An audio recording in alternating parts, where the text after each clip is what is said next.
Let's get right into it. Number 10. Anxiety, your built-in predator alarm. You're sitting at your desk, doing absolutely nothing dangerous, unless spreadsheets count as a weapon, when suddenly your heart races, your stomach flips, and your brain screams, "We're all going to die." Congratulations. You've just experienced anxiety, the world's oldest security system. Back in the Stone Age, this was a feature, not a bug. Anxiety was your brain's way of saying, "Hey, maybe don't nap under that suspiciously tiger-shaped bush." It was the reason your ancestors didn't become lunch. The problem is, your brain hasn't updated its software since mammoths were trending. So now it freaks out when you get an email from your boss or when someone says, "Can we talk?" Physiologically, your amygdala, that little almond-shaped chunk of brain tissue, can't tell the difference between a saber-toothed cat and a passive-aggressive text message. It just sees threat. So it hits the panic button, flooding your system with adrenaline and cortisol, prepping you to sprint, stab, or scream. Your heart starts pounding because your body's trying to pump oxygen to your muscles, which is hilarious, considering the only thing you're running from is commitment. Even your digestive system gets involved. Ever felt nauseous when nervous? That's because your body literally diverts energy away from digestion to fuel your fight or flight muscles. Evolution decided it was better to vomit than be eaten. Logical, right? But the real kicker is how anxiety hijacks your thoughts. Your brain starts overanalyzing every possible scenario, creating imaginary disasters so you'll be prepared. It's like a conspiracy theorist version of you takes the wheel. What if they hate me? What if I fail? What if the sun explodes? Your mind doesn't care if it's irrational. It just wants to stay alive, even if that means ruining your night's sleep. In essence, anxiety is your brain doing its job too well. It's the smoke detector that goes off not just for fires, but for toast. You can't turn it off. You can only teach it that emails aren't predators, and social situations rarely end in death. So next time you're spiraling over nothing, just remember, your ancestors survived because of that same panic. You, my friend, are the nervous descendant of paranoid winners. Number 9. Anger, the caveman's power-up. Let's talk about anger. Nature's caffeine shot for violence. When someone cuts you off in traffic and you instantly imagine flipping their car into orbit, that's not modern road rage. That's evolutionary energy. Anger evolved as your built-in mobilization system. Back when your ancestors lived in caves, anger wasn't just emotional, it was fuel. It sent blood rushing to your fists, tensed your muscles, and made you ready. If another tribe stole your mammoth steak or insulted your cave painting, anger gave you the fire to fight back. Modern humans don't throw spears anymore, usually, but that ancient code still runs in your blood. So instead of clubbing a rival, you argue in the comment section of YouTube like a digital gladiator. Biologically, anger triggers your adrenal glands to release adrenaline and norepinephrine. Your heart rate spikes, your pupils dilate, and your body starts redirecting energy towards strength and reaction time. It's basically Hulk mode, minus the green glow. But here's the twist. Anger wasn't just about fighting. It also served a social purpose, a warning sign. Showing anger told others, "I'm serious. Don't mess with me."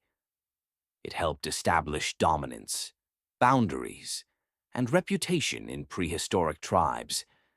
Basically, you'd rather look scary than look dead. The problem? Society has evolved faster than your biology. Now, showing your teeth in an office meeting doesn't scare predators. It just gets you a call from HR. Your body still floods you with prehistoric chemicals, but you have nowhere to put that energy. So it leaks out as passive-aggressive sighs, sarcasm, or smashing the keyboard because Chrome froze. The next time you're furious because someone ate your labeled leftovers, remember, that's your hunter-gatherer brain defending its territory. You're not overreacting. You're protecting your food cache like a caveman guarding his last piece of mammoth jerky. So yeah, anger is normal. It's evolution's way of saying, congratulations, you're still alive and willing to fight for your place in the tribe. Number 8. Sadness, the social survival mechanism. Sadness gets a bad reputation. Everyone tries to avoid it, fix it, or drown it in ice cream. But from an evolutionary standpoint, sadness was one of the most useful emotions your ancestors ever developed. In prehistoric times, being alone meant being dead. You couldn't hunt, gather, or fight off predators without your group. So when early humans faced rejection, loss, or isolation, sadness was like a biological distress signal. It made them withdraw, slow down, and most importantly, made others notice. Tears, for example, aren't just dramatic water leaks. They're a literal visual cue to others. Hey, I'm hurt. Please don't kick me out of the tribe. Even your slumped posture and slow voice when sad signal vulnerability, triggering empathy in others. That's why when someone cries, everyone in the room feels awkwardly compelled to pat their shoulder and say something stupid like, "It's okay." Sadness also helped with reflection and learning. When you lost something important, like a friend, a mate, or a food source, sadness made you pause and think. It was evolution's version of forcing you to sit in the timeout corner until you figured out what went wrong. But in modern times, sadness gets misinterpreted as weakness.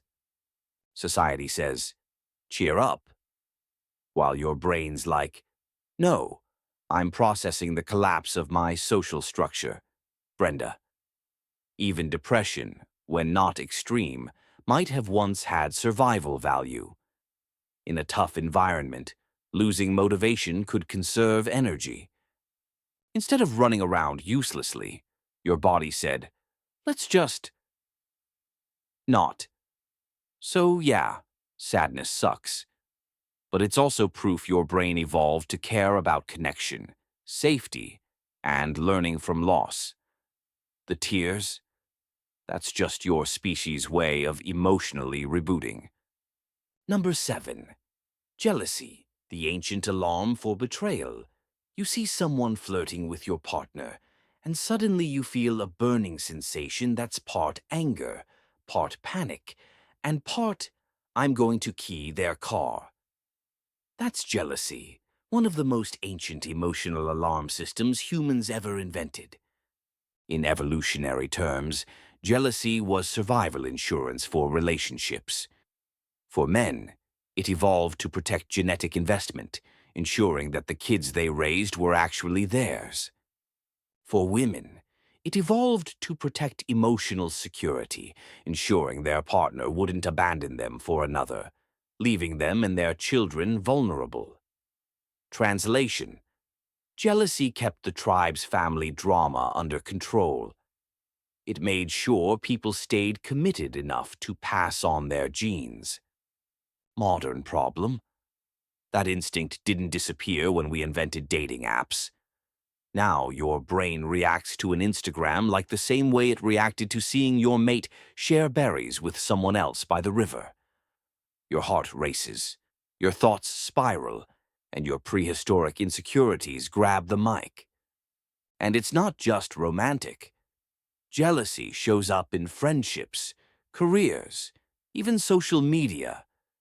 You see someone else thriving, and your brain, still wired for tribal hierarchy, panics that you're slipping down the social ladder. The irony is that jealousy is actually a sign of emotional intelligence. You feel it because you care about connection and belonging. But left unchecked, it turns you into a detective, a stalker, or a walking insecurity sandwich. So next time you feel jealousy creeping in, remind yourself, your ancestors needed it to keep relationships stable. You just need to make sure your version doesn't involve checking last seen at 3 a.m., like a Stone Age surveillance system. Number 6. Fear, your built-in reality check. Fear gets a bad rap. Everyone wants to conquer it, overcome it, or post motivational quotes about how fear is an illusion. Yeah, tell that to your ancestors when a bear was sprinting at them. Fear isn't an illusion. It's the reason you exist. It's your body's way of screaming, "Hey, genius, maybe don't pet the alligator." Back in prehistory, fear was the ultimate survival GPS. It guided your ancestors away from cliffs, venomous snakes, and the mysterious glowing fruit that definitely wasn't edible. When your brain detects danger, real or imagined, the amygdala fires up, releasing a chemical cocktail of adrenaline and cortisol. Your heart rate jumps, your pupils expand, and your body gets ready to either fight, flee, or freeze like an awkward possum. It's not a conscious choice, it's pure programming. Here's the funny part. Your brain's threat detector is ancient and kind of dumb. It evolved in a world full of predators, not public speaking. So it treats giving a PowerPoint presentation and being hunted by wolves like the same event. To your nervous system, both situations mean potential humiliation followed by death. And modern life constantly triggers this outdated system: fear of failure, rejection, missing a text, or forgetting your phone. Your brain still thinks your survival depends on it. It's like having a guard dog that barks every time a leaf moves. Yet, fear isn't always bad. It heightens your senses, sharpens your focus, and keeps you alive long enough to complain about it online. The trick is realizing fear isn't your enemy. It's your overly dramatic bodyguard who just hasn't read the memo that tigers don't live in conference rooms anymore. Number 5. Disgust, the biological nope button. Ever gagged while watching a cooking video gone wrong? Or flinched at the thought of moldy cheese? That's disgust, your brain's instant nope reaction, fine-tuned by millions of years of trial and vomit. Disgust evolved as nature's biohazard alarm. Early humans who were grossed out by rotten meat or strange smells were less likely to die of food poisoning. The ones who weren't disgusted? Let's just say they didn't pass on many genes. What's wild is how disgust has expanded beyond food. It now covers moral and social contamination, too. The same brain circuits that react to spoiled milk can light up when you witness injustice or betrayal. So when someone cheats or lies, your insides twist like you just bit into a week-old sandwich. Neuroscientists found that the insula, the part of your brain handling disgust, doesn't really distinguish between gross and wrong. It's all contamination to your system. That's why phrases like dirty money or filthy liar feel instinctively right. And it gets stranger. Disgust can be contagious. Watching someone gag can make you gag, a mechanism evolution built to help entire groups avoid danger. It's emotional peer pressure with survival benefits. So the next time you recoil at the smell of leftovers or feel moral nausea scrolling through the news, remember, your disgust response isn't drama, it's ancient disease control. You're basically running a health department inside your head, complete with imaginary hazmat suits. Number 4. Love, the biological glue trap. Ah, love, that warm, dizzying, absolutely illogical state where you die for someone who still doesn't know how to load the dishwasher. Believe it or not, love isn't just a poetic invention. It's an evolutionary trap designed to keep humans reproducing and parenting long enough to keep the species going. Falling in love activates your brain's reward system, the same one triggered by cocaine, chocolate, and finishing a Netflix series before your free trial ends. Dopamine floods your system, making you feel euphoric, energetic, and slightly insane. Evolution hacked your biochemistry to ensure you bond hard and fast. Back in ancient times, pair bonding was survival strategy 101. Raising a helpless baby in the wild required teamwork, not speed dating. Love glued parents together long enough to keep the tiny screaming creature alive. Without it, humanity might have gone extinct before discovering fire. Even heartbreak had a purpose. When your love interest left or died, the withdrawal pain motivated you to seek connection again, ensuring the social web of the tribe stayed strong. Essentially, heartbreak was prehistoric networking. Modern life just twisted this ancient code into chaos. Dating apps, ghosting, long-distance drama, your brain treats all of it like life or death situations. Which, in Stone Age terms, it kind of was. That's why a breakup feels like actual physical pain. Your body doesn't know the difference between emotional rejection and losing a vital survival partner. So yeah, love might make you do dumb things, but that's by design. It's your biology whispering, go ahead, risk everything. The species depends on it. Number 3. Shame, the invisible tribe tracker. You say something embarrassing in public.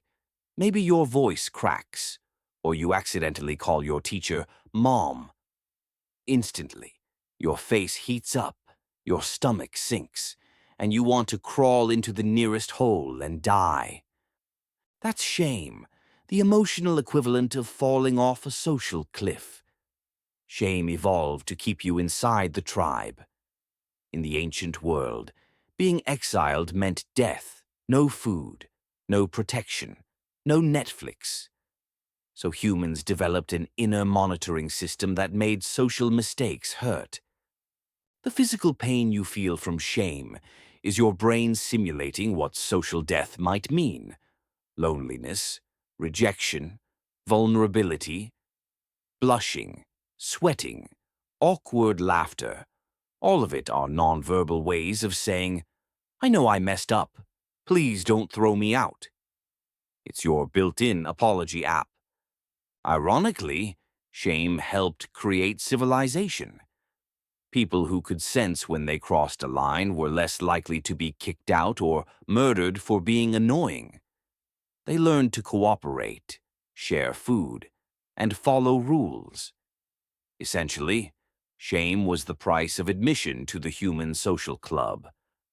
But in the modern age, shame is everywhere. Social media turned the entire planet into one giant prehistoric village. Now every misstep can be broadcast to millions, and your brain treats it like a literal threat to survival. That's why public embarrassment feels worse than physical pain. Evolution wired you to value reputation as much as your heartbeat.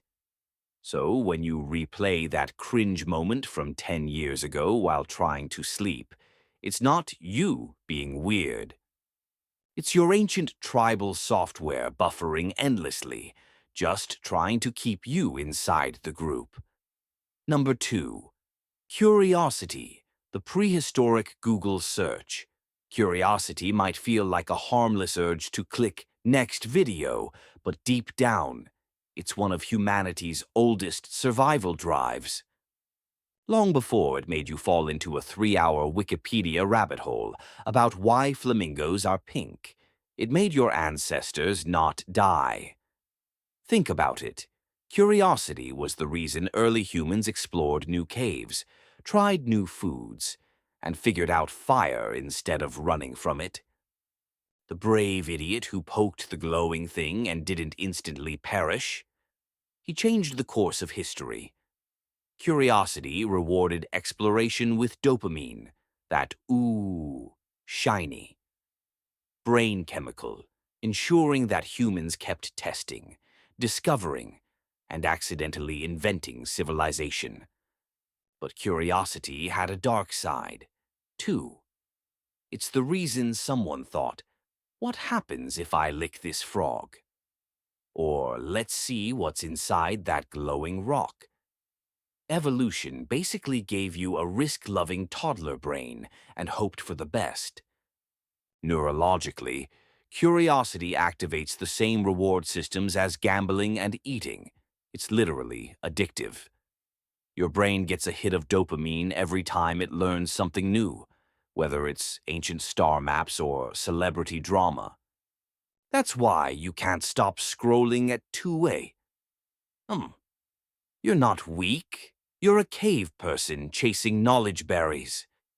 In the Stone Age, the more curious members of the tribe had a survival edge.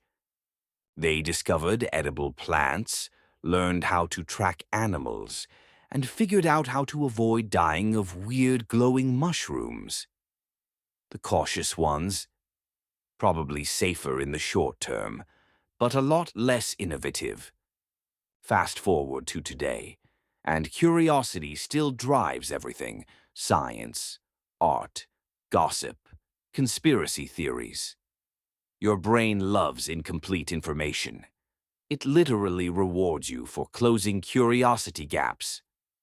It's the same instinct that once kept you alive, now keeping you up late with YouTube documentaries titled Top 10 Unexplained Mysteries Found Under the Ocean. So when you feel that tug to dig deeper, click again, or Google something pointless. You're not procrastinating. You're channeling millions of years of evolutionary impulse. You are, quite literally, the curious monkey that made it. Number 1. Laughter, the tribe's survival. Glue, laughter feels modern, like something we do while watching cat videos, but it's older than language itself. Before words, before writing, before sarcasm, humans were already giggling their way through danger. Picture this. Your tribe hears a rustling in the bushes. Everyone tenses up. Maybe it's a predator. Then a rabbit hops out, and one person nervously chuckles. The tension breaks. Everyone laughs. And boom, the group bonds. That's laughter's original purpose. To say, we're safe now. Biologists call this the false alarm theory. Laughter evolved as a signal to others that a perceived threat was actually harmless. It's emotional exhalation, your brain's way of resetting after panic. That's why people laugh after something scary or embarrassing. Your body just flips the switch from fight or flight to thank God that's over. Socially, laughter became our first glue. It built trust, diffused conflict, and signaled belonging. In a prehistoric world full of sharp teeth and short tempers, anyone who could make others laugh was basically performing group therapy. You want allies? Crack a joke. You want to survive? Make the chief giggle. Modern science backs this up. Laughter releases endorphins, increases pain tolerance, and strengthens social bonds. Groups that laugh together literally sync their brain activity. So when you laugh with friends, your neurons are doing a little tribal dance of unity. But of course, evolution couldn't resist irony. The same mechanism that evolved to calm fear now also makes us laugh at absurd or dark things, horror movies, awkward situations, or people falling off treadmills. Laughter is how your brain processes safe danger. You get the thrill without the threat. So next time you're laughing so hard you can't breathe, remember, that's your ancient biology celebrating survival. The predator's gone, the danger's past, and you're still here, bonding, breathing, and being very weird about it. Final thoughts. You, the ancient emotional mess. Every emotion you feel, the panic, the joy, the cringe, the tears, and is a fossil. A relic from millions of years of biological trial and error. You are, quite literally, a walking museum of ancient instincts wearing modern clothes. Your fear was built for survival. Your sadness kept you connected. Your love made sure babies didn't get left in caves. Your curiosity discovered fire, and your laughter told everyone it was safe to come out again. So the next time you feel irrational, emotional, or just deeply human, remember, your brain isn't broken.